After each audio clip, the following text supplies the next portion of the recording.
Now that we have a tileable texture, we will go ahead and get rid of these other layers. You can hold down Shift to select them all and just drag them to the trash. And normally to create a normal map from this, the best thing to use would be Crazy Bump. But now that Crazy Bump is no longer in beta and it costs money, I'll show you an alternative technique that we used to use before Crazy Bump. It may not be as good, but sometimes it can get you what you want. So I'll go ahead and duplicate this layer so we have a copy of it. And I'm going to go ahead and turn this one underneath it off. Now I want to generate a bump from this, and Nvidia has a normal map generation plugin that is free, and I'll pull it up. And if you go to this address here, you can download it, and it's basically a plugin for Photoshop that will convert a texture into a normal map.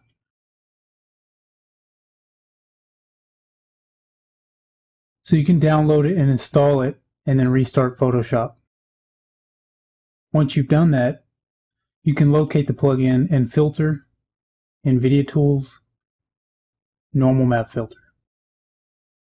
And a few settings here are you want to use multiple layers whenever you have it on a layer that's not the background layer, like the default flattened layer. If you put on a layer, you want to use multiple layers, and usually for the scale, I'll put it somewhere high. I think 2 is default. And the height source, I'll just choose RGB so they can get the height from that. And we'll go ahead and hit OK. Now you'll notice it really didn't do a whole lot. It lost a lot of the depth. This would be okay to go on top of an existing normal map that you generated from a high-res model, but as a standalone, it's just not very good. It's more of a bump map than a normal map. It really doesn't give you any height. But a couple tricks you could do would, I'll go ahead and undo that. And one thing I like to do first is go Control L and clamp some of these values a little more so there's a lot more contrast. We want to make sure it doesn't start clamping the values too high and losing some of the detail, but I think that's better. And you can desaturate it and do it again. The way I just desaturate is hit Control-Shift-U, which will desaturate, or you can go Image, Adjustment, Desaturate. Now I'll go ahead and do some more levels real quick to get some more contrast in here. That way the Nvidia filter doesn't guess too much at the values. That looks pretty good. So I'm going to clone this to preserve original. And now I'll go Filter, Nvidia, Normal Map. Same settings, use multiple layers, hit OK. Now you'll notice it really didn't do much better, but it is a little better.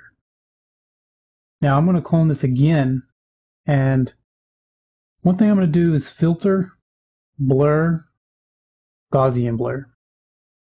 And I'll blur it at about a 2.0 pixel and hit OK.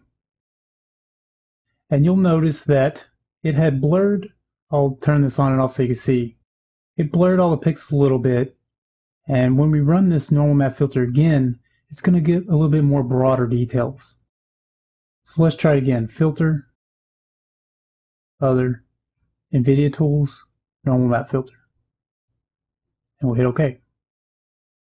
And if I turn this on and off, you'll notice fine details, a little bit more broad. And we're going to do this a couple more times. Filter, Blur, Gaussian blur at like 2. And then we'll go ahead and do it again. Filter, Gaussian blur. And we'll go ahead and do this one twice. And we'll go ahead and do this one again. So this one has 2 blurs. This one had 1. This one has 2. We'll go ahead and do it again. So that one has 4 blurs. So let's run the tool on these. Filter, Other, Nvidia Tools, Normal Map Filter. Multiple layers, hit OK. Do the same thing here. Or just hit Control F. So now you'll notice there's much more broad details in here. A little bit sharper, a little bit sharper. a lot sharper. Now, usually I go through these and I hit Control L. And what I want to do in each one of these is go through the channels and try to get more range out of the pixels. So I'll bring these in, because this is pretty much useless information over here. And I'll bring up the height. Now also I'll go ahead and sample one of these blue colors and make another layer underneath.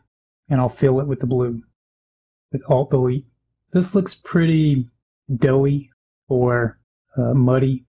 So it could also help, let me zoom in a little bit. It could also help if we go ahead and sharpen each one. So we'll go Filter, Sharpen, Unsharp Mask. And usually you have to go pretty high on this. So we'll go ahead and go all the way to 500. You notice it sharpens the details pretty nice. So we'll choose like in the 425. So I hit Control Z to see before and after. Alright, we like that.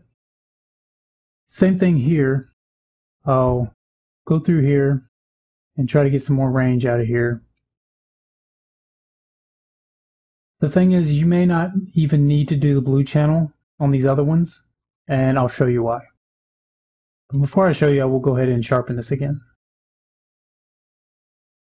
So now I need to start combining these normal maps, but if I just do a overlay like normal, what you'll notice is it kind of lost the height information. The height information, if I hide this, is some of the deep red, reddish purple ones. So you'll notice that it keeps the pink, but it loses some of those deep orange reds. And that is pretty much the blue channel. It nulls out the blue channel. So to stop this, I'll leave this on overlay, but there's two ways you can do this. One way I used to do is hit Control M, which is going to bring up the curves. And we'll go down to the blue channel, and we'll bring the blue channel high value to 128. This is pretty much just like getting rid of the blue. But a faster way would be just to double click the layer and uncheck the blue. Then it won't calculate it. Now you can see it's already getting too crazy, but that's alright. We will go ahead and do the same thing to these really quick. So Control L, we will maximize the range of each channel, but we won't worry about the blue. We'll sharpen it. That's pretty high on the sharpen because these details are a lot smaller. So we'll go ahead and unsharp mask, and we'll pick somewhere in the 100. Set it to overlay, and we'll change it to not use the blue. Anytime you want to overlay a normal another, you want to get rid of the blue. One more time, Filter, Sharpen, Unsharp Mask. And since these details are really small, you don't want to sharpen it too much. We'll try and maximize some of the range, even though it did a pretty good job. So we don't have to do it on this one. Overlay, and remove the blue. So now if I zoom out, you'll know it's pretty crazy. So what we'll do is hide them all. That will show the base, which has a height. And we'll go to the next one, and we'll go ahead and just tone down some of the opacity. That looks pretty good.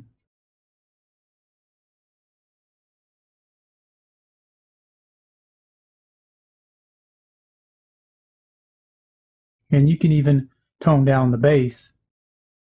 That's why we have the blue underneath. But we'll leave it up for now. Some of these don't add much, so it takes a lot of practicing to get something that you really like. And you can make an action script out of this, but you may have to make a bunch of different versions because what works for one texture may not work for another. So as you can see, if I clone this up, change it to normal, bring its opacity up, and add the blue back, you'll notice this is what Nvidia spit out, and this is what we have. This is much better, and it can give much broader details, but it's still not near as good as if you were to model this out in 3D And the next best option would be to use Crazy Bump. But if you don't have it, you can always use these tricks, which can help you get a lot better results. And that's pretty much how to create a normal map using the Nvidia Filter.